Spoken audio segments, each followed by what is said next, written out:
Insanity is doing the same thing over and over again and expecting different results. But if you're ready to level up your life and get results that truly matter in your health, business, mindset, and relationships, then this is the podcast for you. Welcome to Sheer Madness, where we have unscripted, real conversations with the world's top athletes, entrepreneurs, and coaches. Discover real-world and tactical advice from the best in the business.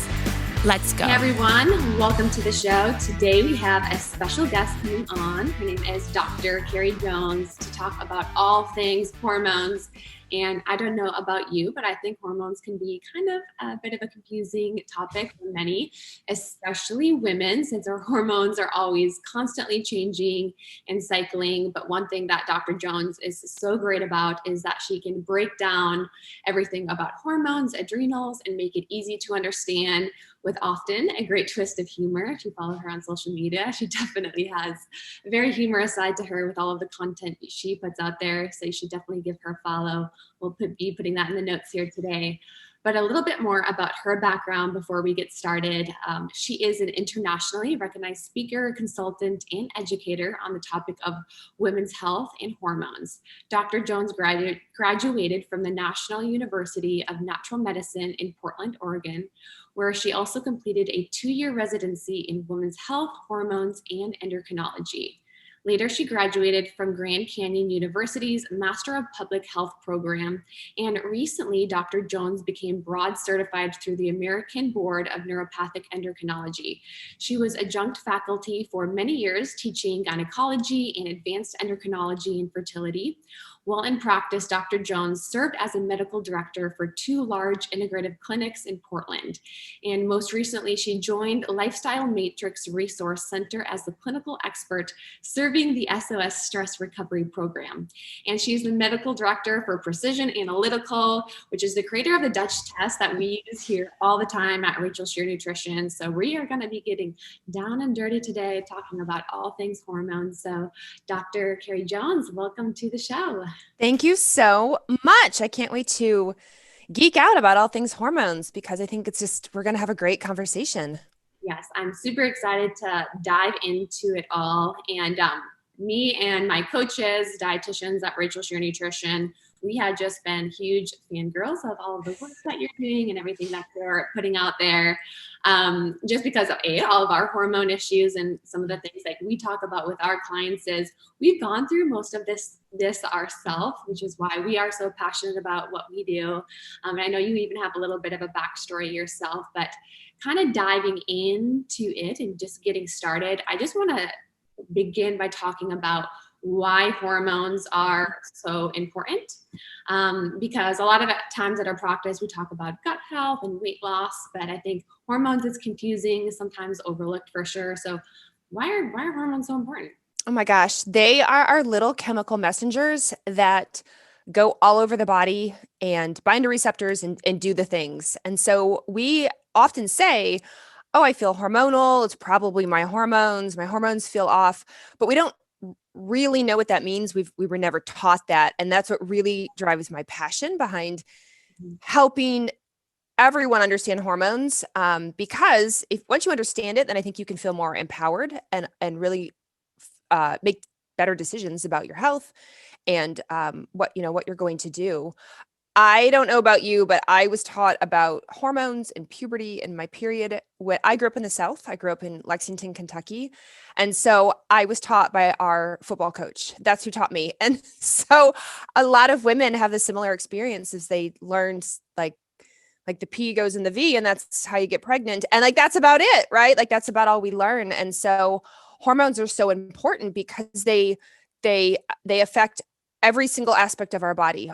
Some hormone affect, our brain, our heart, our skin, our immune system, our mitochondria, just literally everything. They affect how we get up in the morning, our mood, how we go to sleep at night, how we think, are we motivated, how we have babies, everything. And because they affect everything, it's really important that we understand them and work with them. hmm I think my first introduction to learning about hormones was, of course, through puberty. And I think I Mm-hmm. hated my hormones because it just do things that I never wanted my body to do and break out in a ton of acne. And I'm like, Mm-hmm. hormones, this sucks. Let's get on birth control. And that is kind of where, down the road, Yeah. I landed with a lot of these other hormone issues, which we'll dive into here in a little bit. But I want to talk about how Dutch testing differs from a lot of the other different tests out there, because I know when I had a lot of my hormone issues, I just went and did the typical blood work with my doctor to look at my hormones. And most of the time they would just say everything is normal. But we use Dutch testing with our practice, and that's the core of what you guys do at Precision Analytical. And ever since I did it for myself and I've been using it on my clients, I literally can't go back to any other testing. So I want to kind of dive into how this is different than traditional blood tests and how much more information it does give us. Well, Dutch is an acronym. So despite the word Dutch, we don't actually test for Dutch heritage. It stands for Dried Urine Test for Comprehensive Hormones. And so it truly is a lot more comprehensive than you're going to get out of a blood draw. A blood draw is really great for your sex hormones. If you're just looking for a screening look at testosterone, your estrogens, progesterone, that's where it's helpful. But once you want to know more beyond that and what else is going on, the Dutch test really shines. So we use urine, hence the dried urine, because you get pieces of filter paper that you urinate on first thing in the morning, again 2 hours later, around dinner and before bed. And if you happen to have insomnia, you do it then as well when you wake up in the middle of the night. You let all the pieces dry, mail them back to the lab. And by getting that information throughout the day, we're able to tell you things like, what is your estrogen doing on that day? But more importantly, where is it going? So I don't think people realize that estrogen, all your hormones, they have to get broken down. They have to go through different pathways or detoxification. And some of those pathways are better than others. So for example, in estrogen, we have a pathway that can actually increase the risk of DNA damage and cancer. And so if you're really heavily going down that pathway, let's use diet and lifestyle and supplements to try to divert that pathway.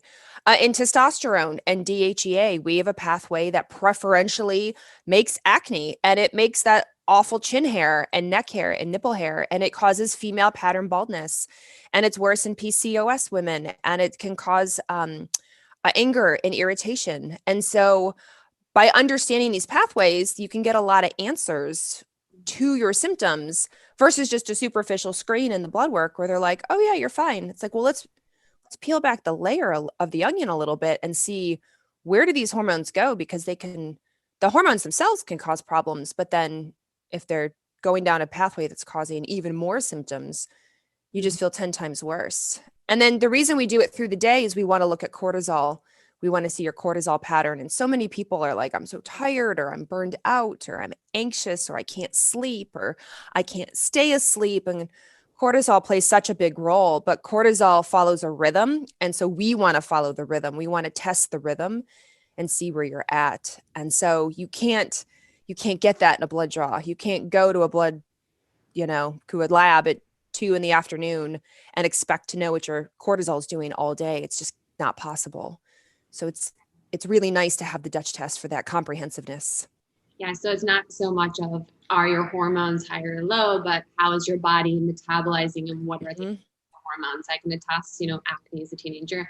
I was that 5-alpha person. Yep. Converting literally everything into DHT. It was causing all my acne and my breakouts.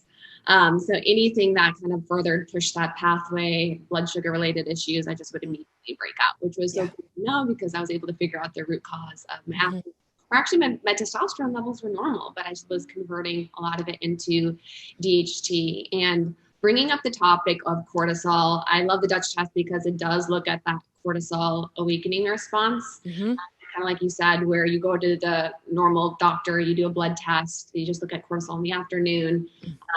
You don't really know what's going on.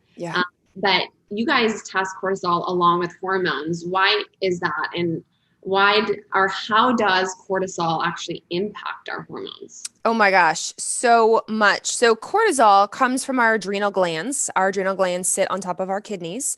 We have 2 of them, assuming you have 2 kidneys. And if cortisol had a resume, its primary thing that it does is it balances glucose. It works with glucose. Cortisol is what's known as a glucocorticosteroid. Gluco because of glucose, cortico because it's in the cortex of the adrenals, and steroid because it's a steroid hormone. So when you feel stressed, when you have inflammation, when you have a lot going on, the body raises cortisol so that you can break down and create some glucose, get some glucose into your blood, because your body's like, gosh, I bet you're going to need to run or fight or deal with this stress and inflammation acutely, and then it'll go away. You'll take care of yourself. So when you have a lot of cortisol in your system, what happens then is the brain goes, gosh, it seems like you're really stressed out. And as a female, the female brain is constantly scanning to see if you're safe enough and healthy enough to have a baby. Now, whether you want to have a baby doesn't matter. That's physiologically, biologically how we function. I don't want a baby, but it doesn't matter. My body is still responsive if I'm really stressed out for a long period of time. So if I have a lot of cortisol in my body, then the brain starts to shut down the signaling that goes to my ovaries that would make my hormones such as progesterone or estrogen. So now that cortisol is having a direct impact on the length of my period. Do I ovulate? Is my period heavy? Are my PMS symptoms bad?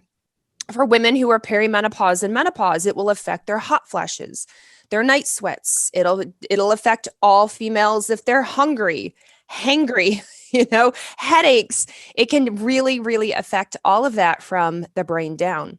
Now, on the flip side, if you don't have enough cortisol, if you are burned out, really tired, not able to make cortisol, you're going to struggle to work with your glucose, your blood sugar balance. And so these women often report, I feel like I need to eat a lot. I'm hungry a lot. If I don't eat, I get hangry. And that downstream effect plays a role in our hormones and causes them to kind of go off the rails as well. And so no matter how you look at it, cortisol always impacts our production of estrogen or progesterone or testosterone. Would you say that cortisol is impacted mainly from emotional stress, or can it be other forms of stress in the body? It can be literally any stress. It can be emotional stress. It can be physical stress, such as excessive exercise. It can be environmental stress. So it can be something like if you've had a lot of toxin exposure or even just normal everyday wear and tear on, the people who use a lot of products that maybe aren't the cleanest, or food that's maybe not the cleanest, or a lot of alcohol as an example, drug use, medications. Some medications are very, very rough on the system. And then we have stress can be anticipated as well. It doesn't have to be actual. So for those people who make mountains out of molehills, the body doesn't know any different. So if you're freaking out about something, or you're anticipating something that's going to happen, whether it does or not, the body's like, all right, cool, got you. I'm going to protect you. There must be something in the shadows. There must be something that's coming. You must hear something I don't. And it's going to release cortisol and adrenaline to help you fight. But there may be nothing in front of you to fight. And so this is where it gets really important for everyone to realize we can never get rid of stress. Never, ever, ever, not never. But it's how we manage our stress and how we work with our stress and how we let go and how we release. And I know we talk about self-care all the time, and self-care has become this joke, but I mean it seriously. If you're burning the candle at both ends, eventually you're going to burn the candle out, and that's how you're going to feel. You have to be careful.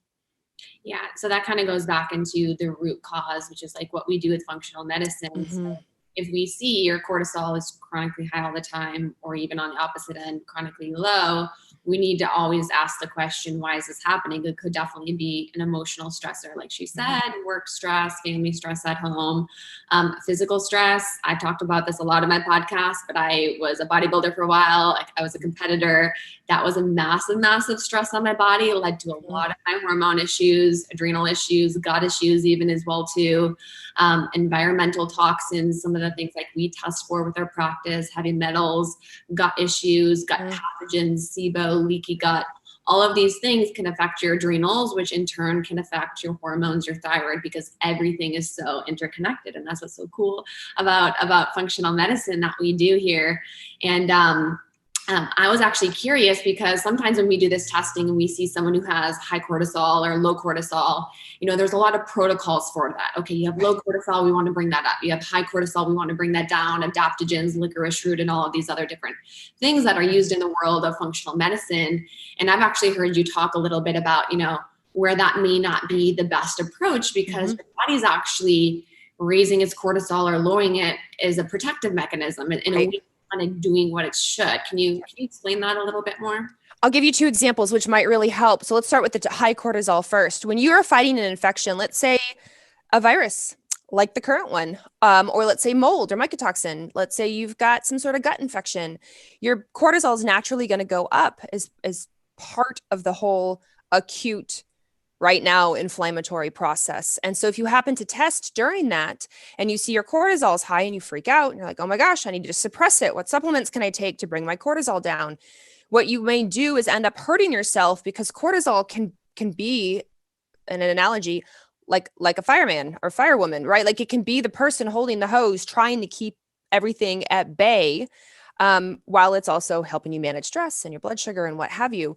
And if you take it out, if you try to bring it down again, you may end up feeling worse. So I was doing a consult on somebody who had rheumatoid arthritis. I was talking to the doctor, and the patient had very high cortisol because their rheumatoid arthritis joint flare. Rheumatoid arthritis is an autoimmune condition that often affects joints. They get very red, they get very swollen, they're in a lot of pain. And so all the joints were very flared up, hot, red, painful. As a result, cortisol was high. And the doctor said, I'm going to give her a lot of suppressant stuff because I'm concerned cortisol's making things worse. And I was like, be careful. I think her cortisol is helping her. So he suppressed her cortisol and she got significantly worse because the cortisol was helping to keep it where it was. Even though she felt terrible, she felt worse not having the cortisol there to be somewhat of a fire truck aiming water at a fire in her joints. Now, on the flip side, if you have low cortisol, what happens is a lot of times people will rush to take glandulars, adaptogens, licorice to try to drive up cortisol, but they're looking for the magic pill and they're not addressing the cause. I'm a classic example. The 2020 year, on top of being a pandemic, was extremely busy for me. I pushed and pushed and pushed. I worked a lot. I was lucky enough to have a job and have a very busy job. And so by the time the holidays rolled around and we came into 2021, I was maxed out, burned out, and had not taken care of myself. So I did a Dutch test because perks of the job, I get to do it for free. And my cortisol was low, but I was also what's known as a deactivator. So not only was my cortisol low, but I was deactivating what I had to the inactive form of cortisol known as cortisone. So if I had just chosen to take licorice, a lot of people were like, just take licorice, it'll help. But if I didn't address the cause, which is I put myself into burnout, I didn't set boundaries. I said yes to everything. I was, constantly trying to help and support through the whole last year. That was the problem. What I needed to do was mindset. Mine was a mindset issue. I needed to change the way I went into 2021. Sure, licorice would have helped. It would have been a Band-Aid, but, in my case, it wouldn't have taught me anything. So by testing, I was able to self-reflect, take a step back and go, in this case, I did it to myself. This was me. Mm-hmm. So I'm going to, again, instead of just supplementing a lot, I'm going to shift my mindset, work on me, and then allow my body to heal itself. Because the body was trying to deactivate me because I wasn't listening. My body was like, girl, slow down, stop. Sit. And I was like, no, I can do this. I can push and push and push until you can't. And so by seeing it on paper, I was like, okay, fine. I'll slow down. And I think that is such an important point of what you're saying there, because I know a lot of people may go get testing done. They may look at their cortisol levels. They may look at their hormones. And I'll do calls with people and they're like, I looked at this and it was off and they gave me this medication. But it's really the whole picture of what's going on. Information. It's telling us, okay, are we in a stress state? Well, we need to always ask the question, well, why are we in a stress state? Are we in burnout? Are we dealing with a lot of gut issues? Do we need to dive into that and look at what's going on there? Are we dealing with an autoimmune condition, like you mentioned, inflammation in the body, what's going on with their diet, our weight? All of these things are going to impact our hormones, which is why it's not enough to just kind of cherry pick and look at one area. We really need to look at the whole picture, and we need to address the root cause, which often is lifestyle. Sometimes it can be environmental and other things, but we really have to look at the whole picture for sure with what is going on. And actually, before I did this podcast today, I was reviewing a Dutch test with one of my clients. And I told her I would ask you about this on the call because she had normal cortisol production, but her free cortisol is completely suppressed. So if you were to get her cortisol awakening response, it was kind of below that line that the Dutch test draws. And it looks like she has low cortisol, but her DHEA is normal. Her total cortisol production was normal. I'm like, you're making cortisol, your adrenals are working, but your free cortisol is low. And I know some of that can be maybe thyroid related or some other things going on, which she didn't have any thyroid issues, but I was like, hey, I'm gonna have her on. So why would that happen? Why would someone's total cortisol production be normal, but their free cortisol be low? So one of the things is that they were deactivated like me. So if on the Dutch test on that page 5, you see them leaning towards more cortisone metabolites, THE, then any cortisol they make, they're deactivating into cortisone. And so they are burning the candle at both ends, or they've got something going on for a long time. And the body's like, hey, look, this is ridiculous. I'm going to slow you down because you won't slow down. Another common reason that is rarely ever talked about is there's a binding globulin called cortisol binding globulin or transcortin.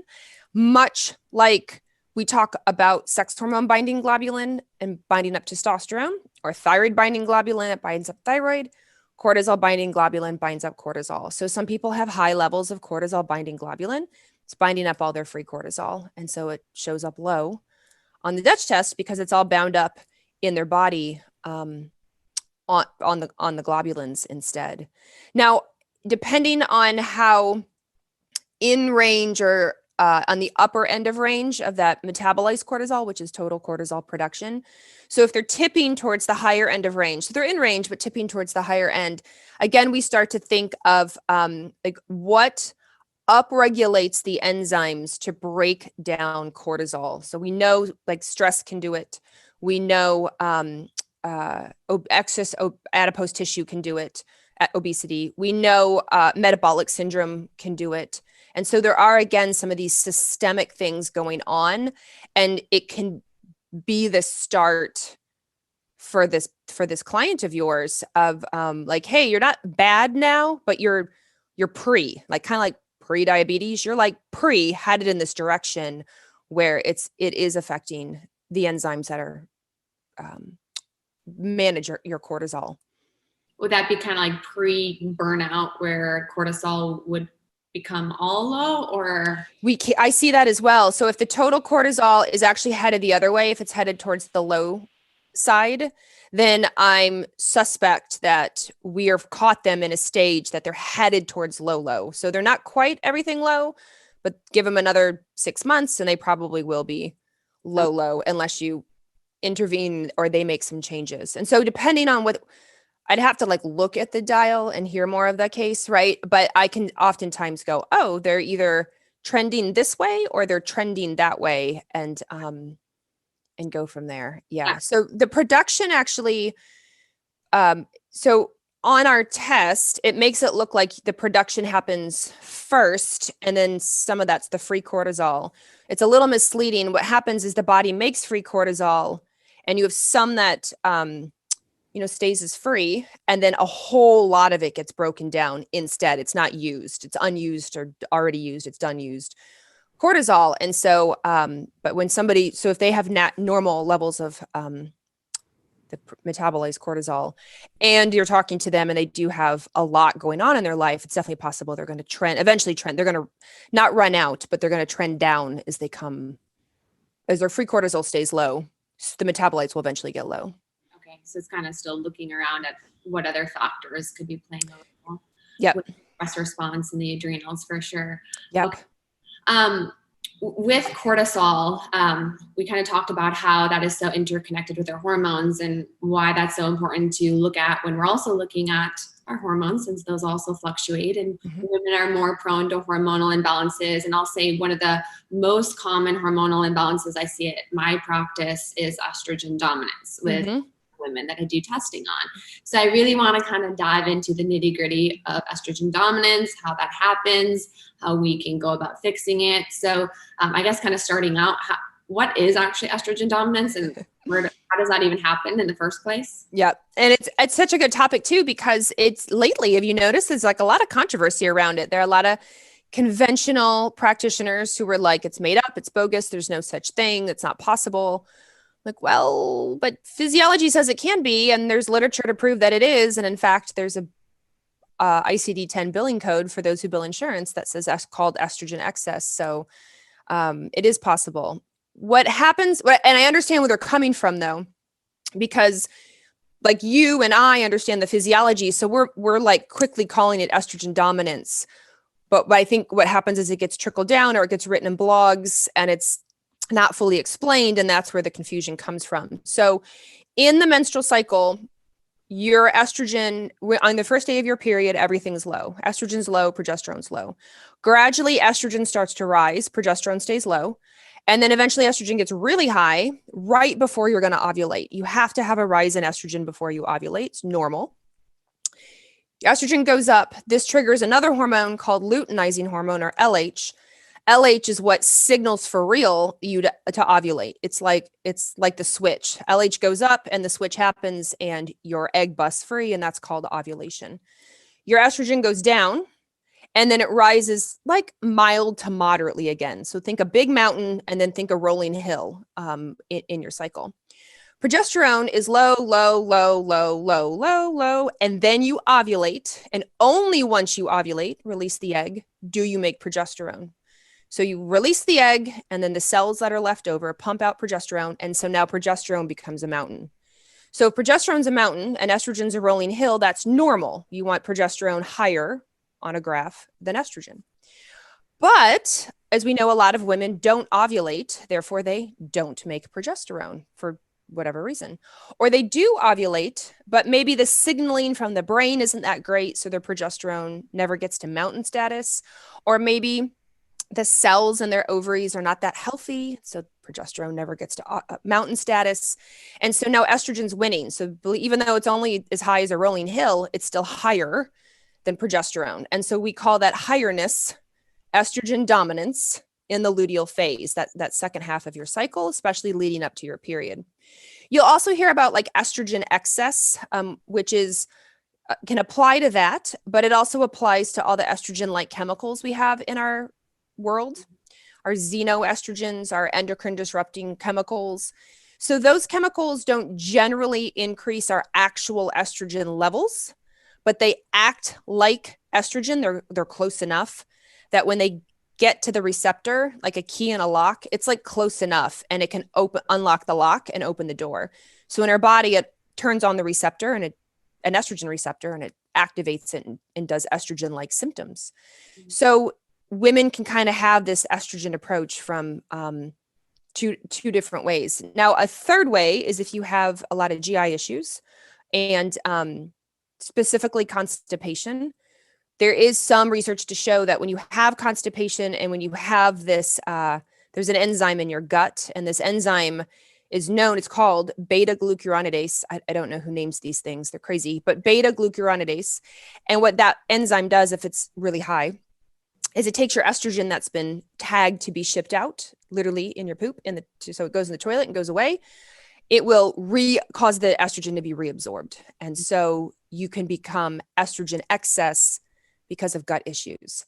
And so it's these three different ways for women that estrogen can really affect their body and really affect or cause their symptoms. And so it really discourages me when I hear conventional practitioners say, oh, there's no such thing. And yet she's sitting in front of you with, I have bad PMS, I have heavy periods, I have fibroids, my endometriosis is bad, whatever it is. And it's like, she's not fine. Don't say that. And also the timing of when they're doing the test. I literally had a conversation with a woman yesterday on the phone who was booking with us, and she's like, I tested my hormones and everything looked normal. They said there was no issues there. Her hair is like falling out. She's depressed. She has all of these issues. She's also on thyroid medication, so we know she already has thyroid related issues that can affect your hormones. And I asked, I said, well, do they have you do your hormone test during a certain time of the month? And she's like, no, they didn't, but they said your hormones were normal. And I'm like, well, how do we know they're normal? Yeah. Like, you cycle, your hormones are always fluctuating throughout the month. And if we're looking at the ratio of your estrogen to progesterone, just like Dr. Jones was just talking about, where, you know, our estrogen is going to be highest at the beginning and like a little mountain at the second portion, and then progesterone is going to be higher. That's really where we need to compare the ratio of progesterone to estrogen is a little bit ovulate, correct? I had a DM yesterday or 2 days ago from a woman who said, what is a normal progesterone level on day 2? And I said, oh, well, we don't normally check progesterone on day 2 because it should be very low, like menopausal levels low. That's normal, even when you're not menopausal. Progesterone doesn't rise until after ovulation. So you have to wait at least until ovulation. And then we test 5 to 7 days later to try to catch the peak of that mountain that I was talking about. And so just like you, it drives me crazy when I say to women, when did you get your hormones checked? They're like, I don't know, Tuesday at 2 in the afternoon when I got my physical done. I'm like, oh, where were you in your cycle? They're like, oh, you know, on my period. I'm like, oh. And some hormones, it is fine to test anytime. You can absolutely test testosterone and DHEA and other things at any time. But there's even some research to show you should be careful when you check your thyroid. There is a Dr. Alan Christensen, who is a doctor in Arizona. He is a big thyroid expert. And he was like, you know, thyroid hormone, much like female hormones, responds to the like really exciting event of ovulation. And so a woman's TSH, thyroid stimulating hormone, could rise a little higher as she gets close to ovulation or around ovulation. So he was like, you should maybe check a woman's thyroid hormones either always at ovulation or on the wings. Do it around on your period or leading up to your period and then it's consistent. It's your time in the month, because your female hormones go up and down all the time. Your thyroid can get caught in the process as well. And I've been in the hormones for years, 16 plus years. And I was like, why did that never dawn on me? Like, what is wrong with me? Until he pointed it out to me like 2 years ago. So now I tell women, when you get your thyroid drawn, be mindful of where you are in your period. Be consistent every single time, because you may notice a difference. If you're menopausal, it doesn't matter. And if you're male, it doesn't matter. But for a cycling woman, it might. Why do you think a lot of doctors don't tell women to test during that period of their month when they're testing for hormones? I know that's kind of one of my guesses is education. They've long been taught, well, hormones cycle every month, so it's not important.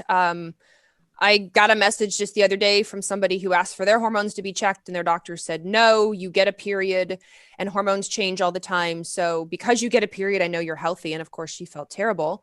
I'm like, no, you can get a period and feel like crap. Having a period is important, but the symptoms that go with it are also important. And so the conventional doctors that I talk to, OBGYNs, internists, primary care, who have become more functional, my functional friends, that's what they tell me. They're like, we're literally taught in school. It doesn't matter.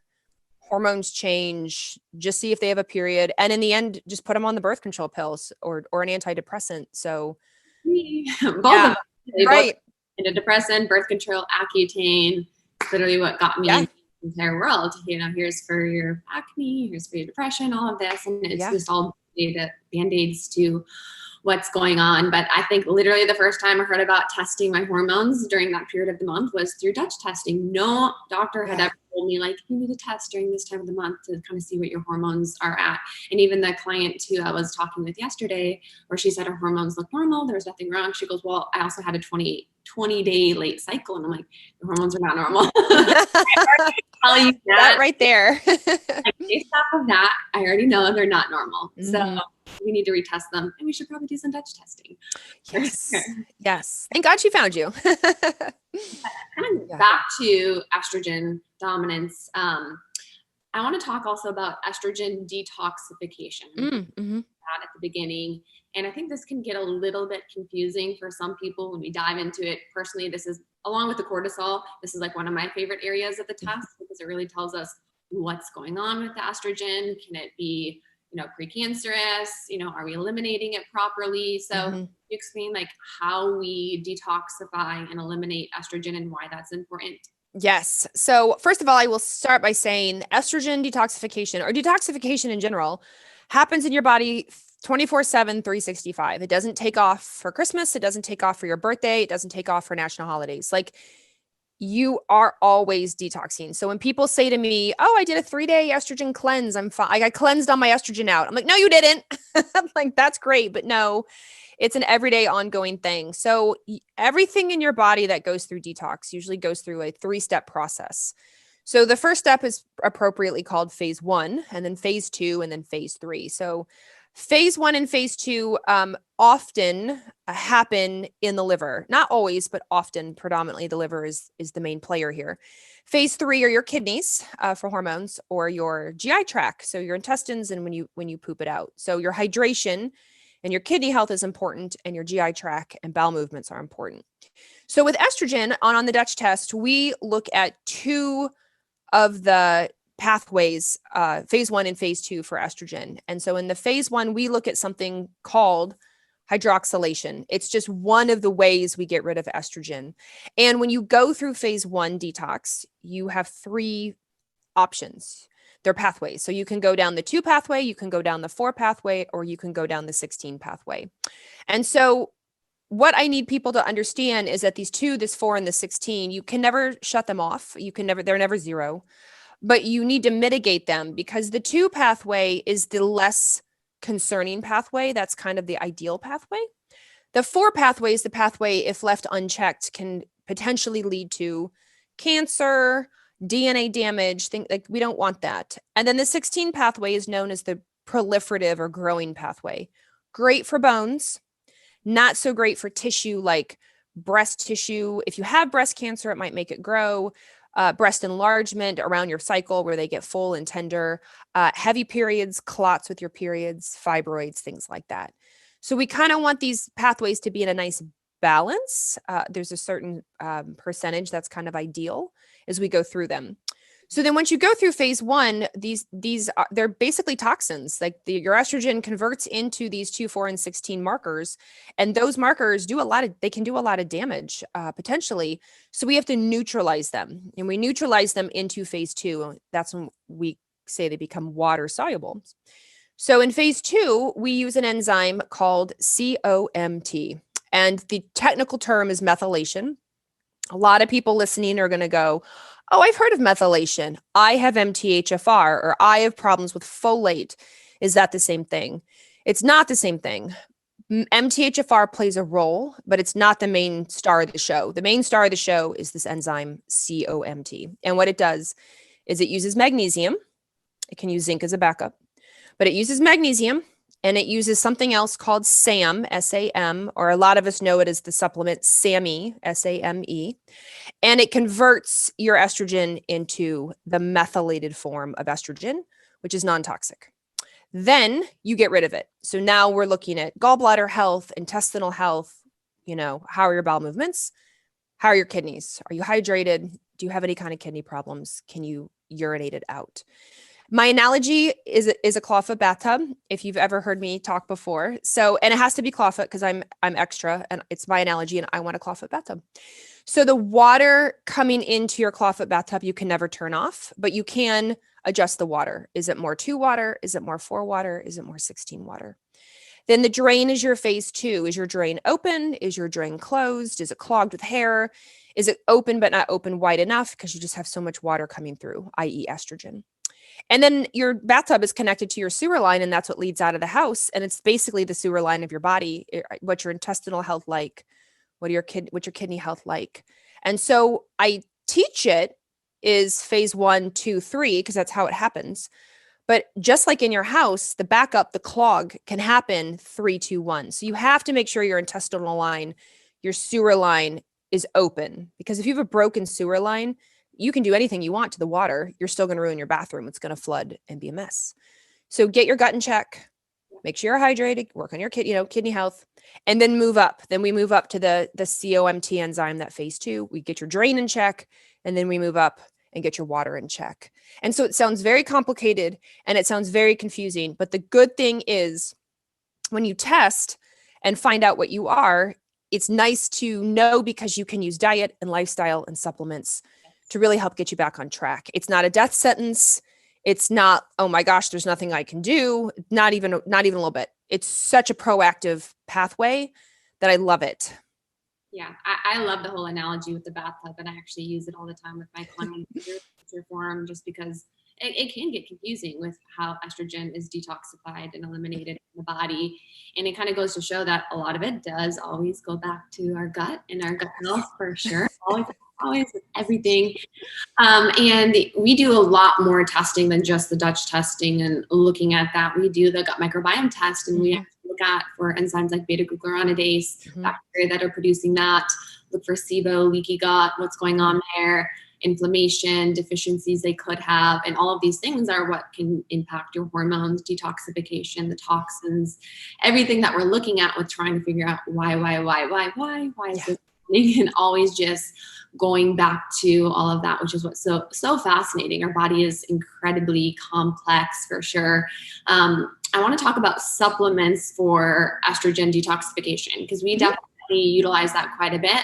We always first work on the gut with everybody at our practice. We're kind of always like gut first. If that's off, we need to get that in a good place, because it's literally going to be affecting everything in the entire body, every system. So it always is starting with the gut, and then kind of moving backwards, like Dr. Jones said.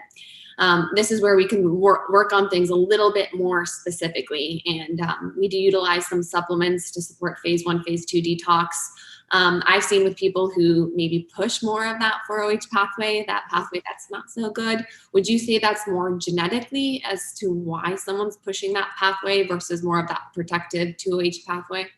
Genetics does play a role, because there is the enzyme that increases that is called CYP1B1. So if those listening are into their genetics, or they've done genetic testing, they can pull out the report and look to see what is your CYP1B1. If it's fast, then you're going to preferentially like that 4 pathway.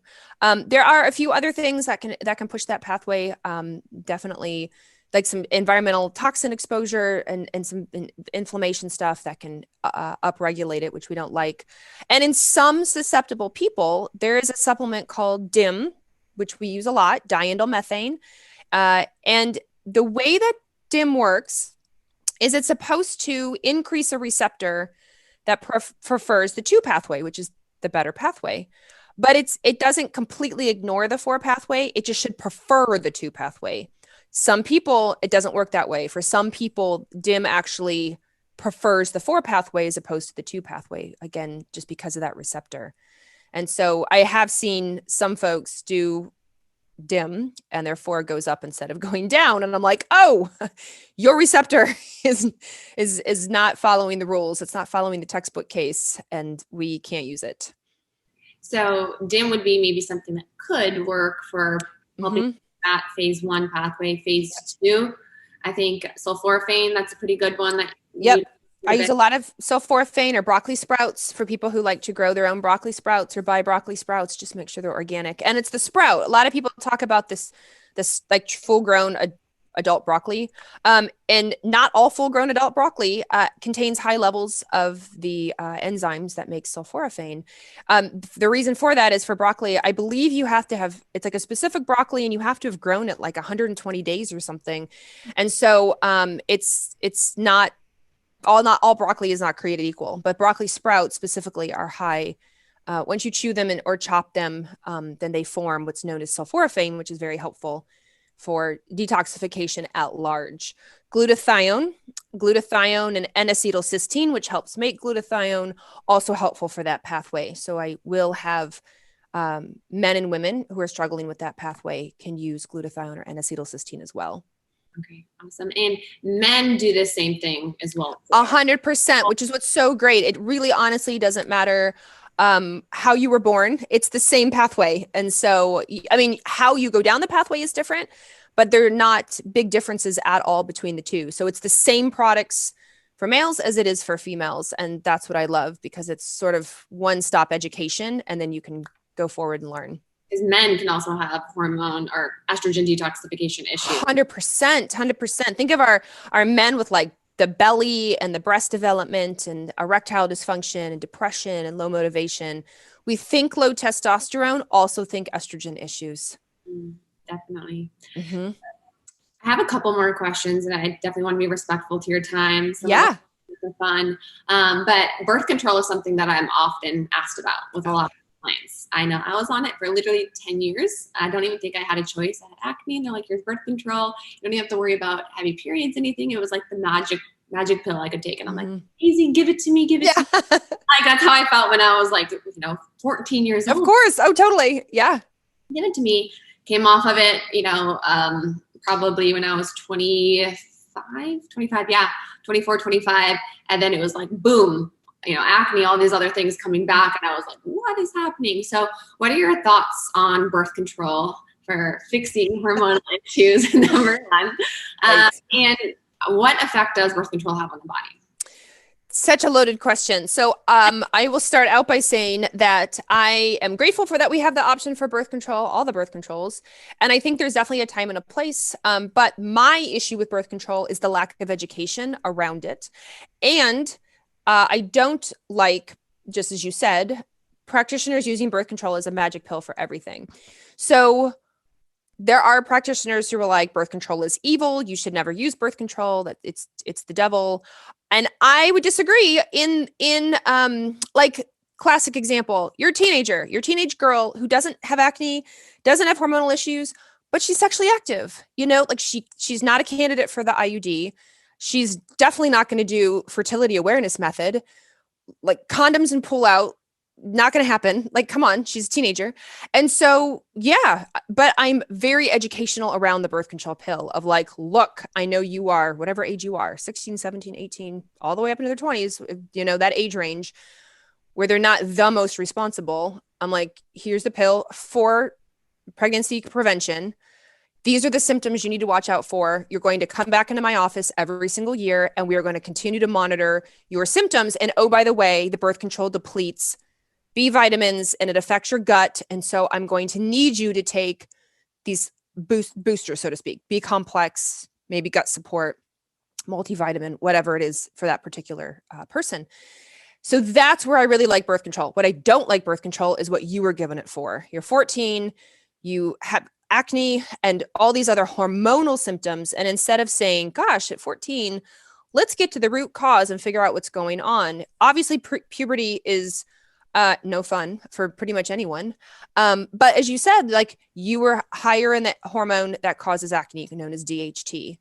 We could have addressed that, mood stuff, like either just depression or anxiety or fatigue or lack of, like we can work on that stuff. Like we can work on gut health. We can work on all these things in our teenagers that doesn't require the birth control pill. And so that's when it irritates me that they say, oh, you're 15, 14, 16, 18, take the pill. It'll regulate you. Oh, you don't have regular periods? Here, take the period or the pill. Like, well, maybe they have PCOS, like maybe they're still working with it. Their puberty stuff is still going on. Maybe they have a lot of trauma and stress and it's affecting their cycle. Like, let's take a step back and really try to get to the root of these young kids. And that's what drives me nuts. I think more of the word of fix that's often used is like, here's birth control, this is going to fix your hormones. And I'm like, I don't know if it's fixing it, but more of just completely suppressing it altogether. So you really don't have any of your own sex hormone production, and you're actually taking these synthetic hormones that are mimicking it in the body. I also ask, like, I'll get people who ask me to test their hormones when they're on birth control. Oh, yeah. What does that look like? What's the hormones when you're on birth control? When you're on birth control, like the pill, the patch, the ring, the injection, the arm implant, what it takes over, it basically takes over and it suppresses your hormones from the brain down. And so you will have very, very low levels of progesterone, very, very low levels of estrogen. And that's expected out of it because these take over. Because the birth control is synthetic, which means fake, or, it's not doesn't look like what you have in your body, we don't test it. So if you ran an estrogen test or you ran a progesterone test, it's not going to show up in lab work. It's a completely different molecule that just looks close enough so it can take over. And so that's why with testing, when and this happens a lot because practitioners forget, they will go, oh my gosh, my patient is 25 and they have the hormones of a menopausal woman. I'm like, right, because they're on the birth control pill. Like it suppresses everything from the brain down. The lab work tells me the pill is working. They're taking it as prescribed. The problem is once they want to go off, like you want to go off, the pill has been masking it all these years, covering it up. And now the brain and the ovaries have not communicated in years, 10 years. And they're like, I don't know what to do. Like I have been on vacation. It's been wonderful. I've been shut down. I don't have to do my job. And now we're asking them to do their job. And a lot of women, not all women, of course, but a lot of women get this post-birth control freak out with symptoms and they don't understand. And maybe their practitioner's like, give it a month or two, it'll be fine. And 6 months later, 9 months later, 12 months later, they're like, it's not fine. Like, it's not fine. Yeah, for me, it was about 3 months after I came off, which I didn't have a period. I know a lot of women will come off and they'll get a period, the next month. Nothing came. But 3 months, it was like, I was like, this isn't so bad. I have my skin still the same, everything. It was like 3 months, boom. And was like, came back with a vengeance. And I was like, what did I do? And I almost wanted to go back on the pill because it was like, what is happening to my body?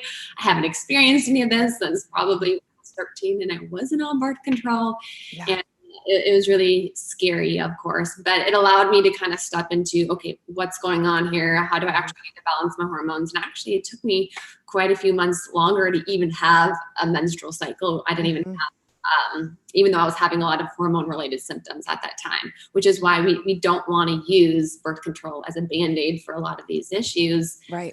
Yes, birth control. But if we have acne or other things, we can test, we can look at other things and see what's maybe part of the root issue of what's going on there. Yeah.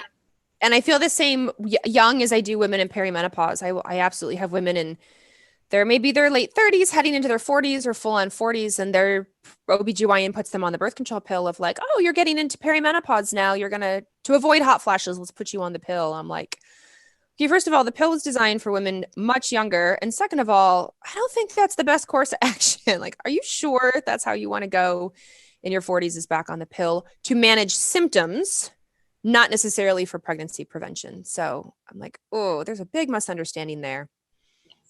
I do have a couple of more questions. Yeah. Here on the time. This one was a fun one, pure curiosity, because I kind of dove into this research. I forget the provider who I was looking at, but she talked a lot about how hormones actually play a role in preference in partners. Is Dr. Brighton? Yes. Yeah. How when you're on birth control, you have a different preference for partners versus birth control. And I just thought this was the most fascinating. Funny story is I actually, after I came off birth control, I went through a breakup. And I don't attribute it. I left that relationship, but I won't blame it on the birth control coming off of it. But I remember reading that article, by Dr. Jolene Brighton. And I was like, oh my gosh, that is so crazy that our hormones, female hormones, male hormones, these are actually playing a role in our selection of partners and the people we do. And I was just kind of curious. How we pick up their pheromones. Yeah, there was actually a research study done. That's what Dr. Brighton was talking about. And how the joke was in the study and then what came out of it afterwards. The joke was before you get married, go off the pill and make sure you still like your significant other, because you could definitely really change the way you pick up their pheromones and the way you perceive them, and you may not like them. And so that's what they were talking about. Obviously, it doesn't happen to everybody, but it was enough of it. They noticed it enough that they decided to do a research study about it. And they went, oh, yeah, this is actually a real thing. The synthetic hormone suppressing our own hormones as females can impact our mate selection. And I was like, well, look at that, Mother Nature. We go screwing with it. And Mother Nature's like, well, screw you. That was so fascinating, and I had thoughts on it for sure. I always questioned it if that had any role to play with the Yeah. Really fascinating. So, kind of finishing today's podcast, just for the listeners, what are three, it could be very general, but three pieces of advice that you'd give someone who's wanting to start working on balancing their hormones, maybe struggling with PMS, acne, menstrual irregularities? What kind of advice would you give to someone who's just like, this is me, they're talking about me? Where do you start? Yes, I'll say, okay, so I have my biggest piece of advice is if you are of the age you should have a period. Periods are rhythmic. We are rhythmic as humans. So it's even our day, we should be up in the sun, we should go down with the moon or the darkness. And our rhythms are managed by something in our brain called our clock genes. Just like the clock in your wall, it manages your 24-hour cycle, except humans are a little longer than 24 hours. 24 hours is what we abide by, but our brain doesn't know that. We're a little bit longer. And so what we have to do every single day is we have to set and reset our clock. And we set and reset it by light in the morning and darkness at night. And it's the easiest, simplest, generally freest thing you can do. So if you can set and reset your circadian rhythm will impact your menstrual rhythm. And I have lots of women who say, oh my gosh, once I was consistently sleeping better and I was using light and dark to my advantage, over a couple months, my periods got more regular and I was doing better because all the rhythms matter and they all tie back to these clock genes. So first things first, in the morning, when you wake up, don't look at your phone, or at least your phone doesn't count. You want to get up within the first 30 minutes and you want to get full spectrum light exposure. What I mean by that is open your door, go on your deck, go on your patio, go in your backyard, open a window. You want to be not through the glass, but you want to open it so you actually get the visual. Go for a little walk. If it's dark in the morning, spend $20 or $30 on Amazon and buy a full spectrum light box. There are lots of them. They're well rated. You can read about it, read the reviews. And you turn it on. You can just get that for about 10 minutes. And so I tell people, don't look at the sun. Don't burn your retina. Don't be stupid. But just in the morning, what I do is I let my dog out. So I open my slider door and I stand there. Or I keep my slider door open. And so that I get some light in for 5 or 10 minutes while my dog is sniffing around the yard and going to the bathroom. At night, you do the complete opposite. You want darkness. So light sets, darkness resets. So phone, tablet, computer, TV, that bright white light coming at you, the blue-based light, tells your brain, don't make melatonin, make more cortisol, stay up a little longer. So now is the time to start dimming the lights. Don't turn on every light in your house. Be careful of what you watch at night. Wear the blue light blocking glasses. Sleep in complete darkness. So be aware, do you have light coming through your window? Do you have a night light?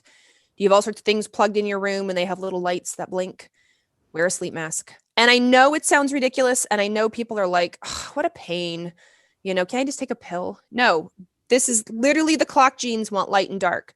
So give the clock genes what they want. Notice I didn't say adaptogens, I didn't say Pilates. I didn't say intermittent fasting. What I said was light and dark. Those things are helpful, but they're not the ultimate thing. So that's like what I tell every single person. Use the light and dark to your advantage because it's generally free, cheap, and easy. And it helps reset all of your rhythms, your sleep rhythm, your energy rhythm, your feeding rhythm, like your hunger signals, your menstrual rhythm, everything. So that's my first main piece of advice.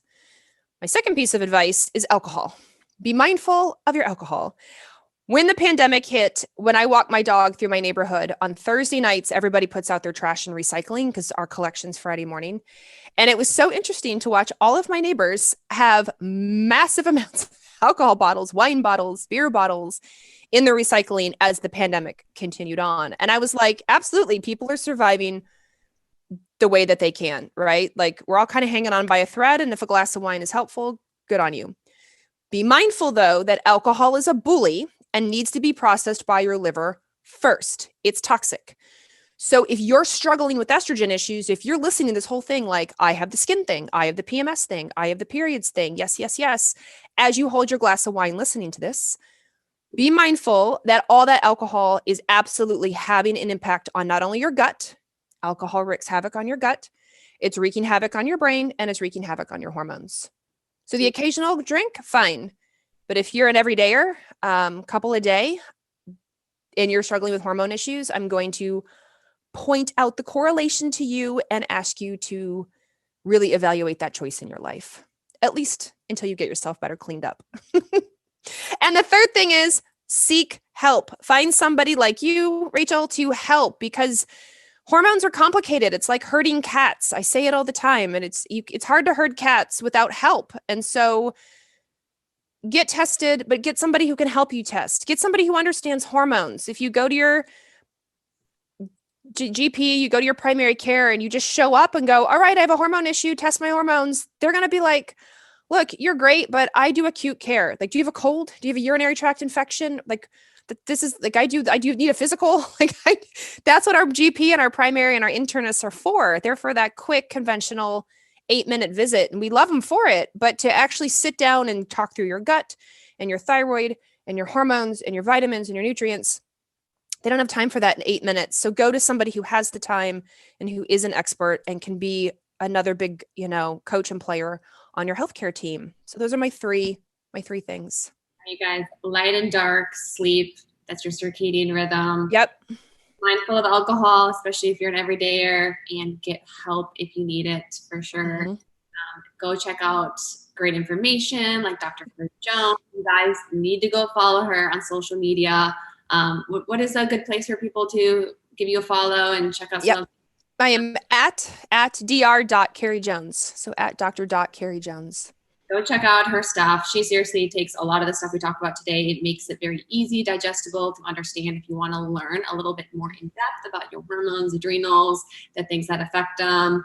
And then don't be afraid to seek help, work with a professional, someone who can really, look at the overall picture, look at the story of what's going on, try to dive into what is the root issue, why do we have this problem in the first place, Mm-hmm. how do we need to restore balance instead of just putting, a mask or a Band-Aid over the root issue. We can really kind of get down and dirty and figure out what's going on there so we can help improve your symptoms in your life. So Exactly. thank you so much for coming on here today, Dr. Carrie Jones. It's been a pleasure. We love the work you're doing. It's impacting so many people. So thank you so much. And we will put your information here in the link. Guys, give her a follow, and thanks for coming on. Oh my gosh. Thank you so much for coming on. It's been amazing. And I always love geeking out with people like you who just get it. Well, you guys, leave us a review. And if you have any other questions about what we've been talking about today, shoot me a DM, leave us a review. We always love to hear from you. This has been Sheer Madness.